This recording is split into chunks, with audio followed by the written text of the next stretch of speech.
ঢাকার আশুলিয়ার new popular হাসপাতালে ভুয়া ডাক্তারের ভুল চিকিৎসায় পারভীন নামে এক নারীর মৃত্যুর ঘটনায় জড়িত হাসপাতাল মালিক মুজিবুর রহমানকে গ্রেফতার করেছে র্যাব। গ্রেফতারকৃত মুজিবুর রহমান ৫৫ ঢাকার আশুলিয়া থানার নাল্লাপোল্লা গ্রামের মৃত ইসমাইল মিয়ার ছেলে।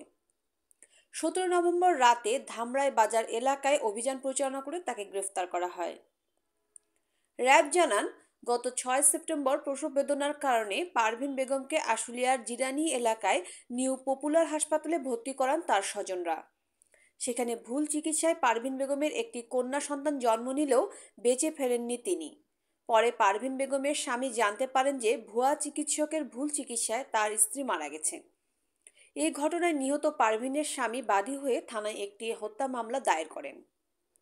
নিহত পারভীন বেগম ৩৬ রাজবাড়ী জেলার লক্ষ্মীনারায়ণপুর গ্রামের শফিকুল ইসলামের স্ত্রী। জীবিকার তাগিদে স্বামী ও ৪ সন্তানকে নিয়ে আশুলিয়ার শিমুলিয়া ইউনিয়নের গোহাইলবাড়ি দিঘিরপাড় এলাকায় একটি ভাড়া বাসায় বসবাস করতেন।